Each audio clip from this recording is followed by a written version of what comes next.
Who are you? No, really, who are you? This is not a confrontation, but a genuine question that every immigrant should ask themselves from time to time. And it doesn't matter what your visa or immigration status is. So if you stay with me, you soon understand why that question matters now than ever. Because here's what I've noticed. Somewhere between submitting that application and checking your mailbox every single day, somewhere between the lawyer consultations and the sleepless night, calculating timelines, somewhere in that waiting room we call immigration process, many of us forgot to answer that question. We did our paperwork, our identity shrunk to fit inside a manila envelope, our dreams got placed on hold, pending approval. And the most dangerous part, we have convinced ourselves that this is normal, that this is part of the process.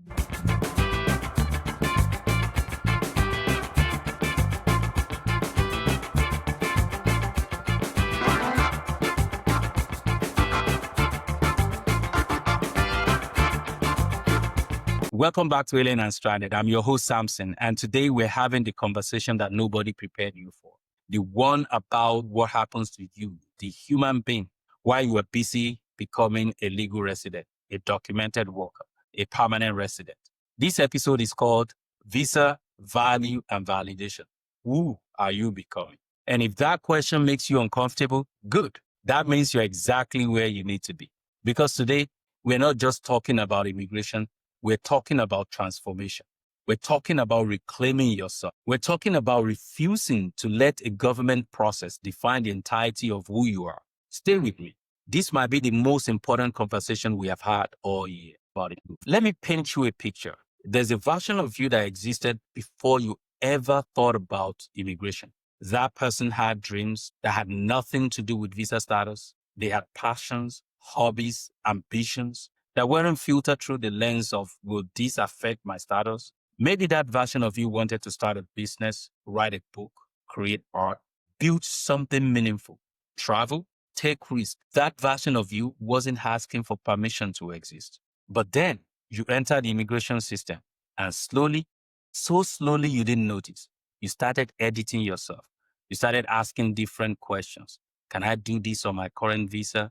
Will this loop back to immigration? What if I invest time in this dream and then have to leave the country? And the most insidious question of all, should I even start if I don't know where I will be in 2 years? So you waited. You told yourself, when I get my papers, then I'll start. When I get my green card, then I'll pursue that dream. When I become a citizen, then I'll really leave. But do you know that when you consistently postpone the core aspects of your life, your purpose, your creative expression, your authentic ambitions, you don't just delay them, you erode them. In 2019, there was this study published in the Journal of Personality and Social Psychology that says that after prolonged periods of identity suppression, people often experience what researcher calls self-concept confusion, where you lose clarity on your core values, strengths, and aspirations. In plain language, you forget who you are. And this isn't just a psychological phenomenon. It's a daily reality. Because immigration doesn't just process your documents, it processes you. It reshapes how you see yourself, how you make decisions, how you dream. And most of us don't realize we're being reshaped until we wake up one day, maybe 5 years in, maybe 10 years, and think, I don't recognize myself anymore. So let me ask you again, who are you? And more importantly, who are you becoming? Because that second question, that's where the power is. Now, I know there are at least 3 distinct groups listening to this right now, navigating a different stage of this identity crisis. So I want to speak to each of you directly. So the first group I want to address is those still waiting. You're undocumented, or your status is pending, or you're on a visa that feels like it's always about to expire. You are in what most people call immigration limbo. And you're living in what we can call conditional existence. Every decision is prefaced with what if it doesn't work out? What if I have to leave? What if I invest in this and it all falls apart? So you stay small, you stay safe, you work jobs that don't inspire you because they sponsor your visa. You don't make long-term plans. You don't commit to relationships fully. You don't start that business or take that course or make that investment in yourself, because why build a life in a place you might have to leave? I want you to hear this clearly. Your uncertainty is valid, but it cannot become your identity. Right now, you're treating your life like a rehearsal, like the real show starts when you get approved. But what if that approval takes 7 years? What if it takes 10? According to USCIS data, the average green card processing times has increased by 46% over the past decade. In some employment-based categories, people are waiting 15, 20 years. In the UK, COS sponsorship system has created what labor economists call indentured servitude, where workers are trapped in exploitative conditions because switching employer means losing status. And in Germany and across the EU, immigrants with advanced degree are driving Ubers and cleaning offices because their credentials aren't recognized. And recertification takes years. And in Japan, even after gaining status, language and cultural barriers keep skilled immigrants in perpetual underemployment. These aren't just statistics. These are years of human lives. These are dreams deferred. These are identities on hold. But here's what nobody tells you. The waiting is part of the journey, not a pause before the journey. You have to build your identity during the uncertainty, not after it, because the approval when it comes should accelerate your progress, not initiate. The second group I want to address are those who got their papers but still feel lost. You did it. You got your green card, your citizenship, your permanent residency.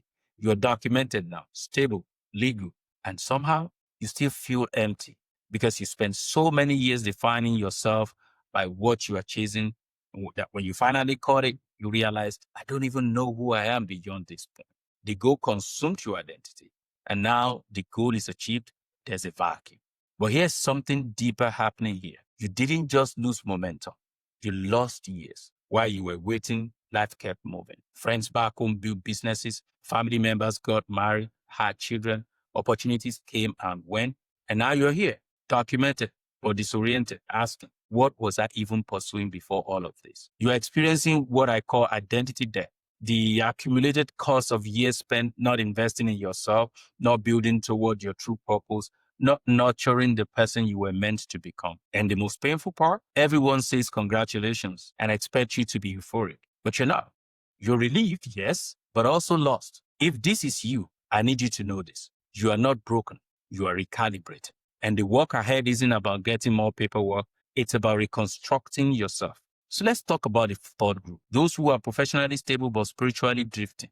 You are the ones who look successful on paper, good job, stable income, maybe even a mortgage. You are the success story your family back home talks about. But inside, you're not. You're in this vicious cycle of the 9-to-5 survival machine.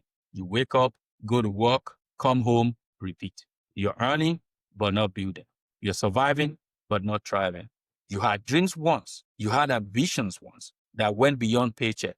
But somewhere along the way, security became your only goal. And now you're trapped in golden handcuffs. A job that pays well, but drains your soul. Or life that looks good, but feels hollow. The most insidious part, you've convinced yourself that this is the dream. You've rewritten your story to match your circumstances. I'm practical, you say. I'm being smart. But late night, when it's quiet, you know the truth. You're playing it safe. You are terrified of disruption. You work so hard to build this stability that the thought of risking it, even for something you actually want, feels impossible. But here's what I've learned. If you stay in work that doesn't align with your core values, sooner you become cynical and emotionally exhausted. In other words, you're dying slowly, one Monday at a time. If you're in one of these three categories, I want you to know this. You are not alone. This isn't a personal failure.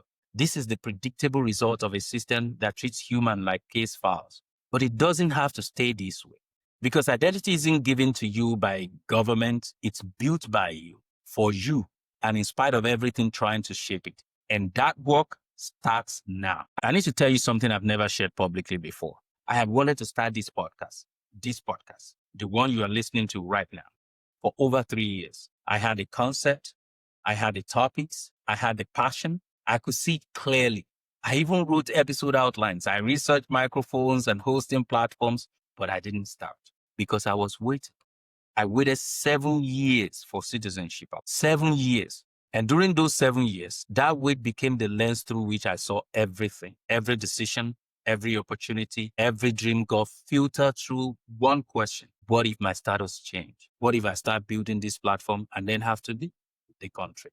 What if I invest time and money and energy and then it's all for nothing? What if I create something meaningful here and then get pulled back? So I waited. I told myself, when I get my citizenship, then I'll start. Then I'll be free to really commit.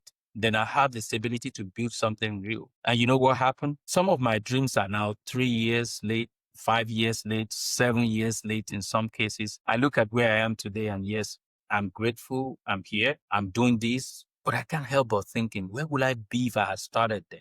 If I created a strategy that allowed me to start small, safely, and move forward without letting immigration status control my entire identity. What opportunities did I miss because I convinced myself I had to wait? What connections didn't I make? What skills didn't I develop? What version of myself didn't I become because I was waiting for permission to exist? And here's the most painful realization.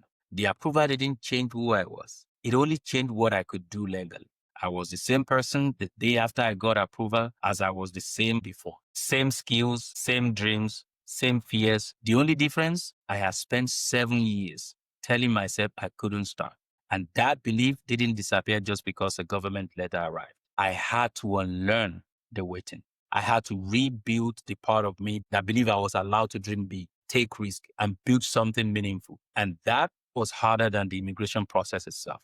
So let me be very clear about why this episode exists. I don't want you to lose 7 years. I don't want you to wake up one day approved, documented, legal, and realize you forgot how to dream. I don't want you to inherit the life I almost lived, always wanting, always preparing, never actually being. So here's the question I want you to ask yourself now.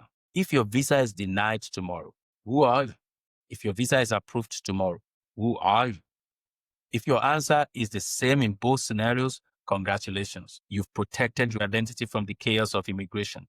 But if your answer changes, if your entire sense of self is contingent on a piece of paper, then you've given your power away. And I'm here to help you take it back. So let's talk about how. How do you take back your identity? Here's the framework I wish someone had given me 7 years ago. I call it purpose over paperwork. And it's built on one core principle. Your immigration status is a road condition. Your purpose is the engine. The journey continues regardless. Think about it like this. Imagine you are driving from Lagos to Abuja, or from Mumbai to Delhi, or from Mexico City to the border. And along the way, you hit a roadblock, a construction, delays, maybe even a detour. Now you have two choices. Choice one, you stop the car, turn off the engine, you sit there and wait for the road to clear.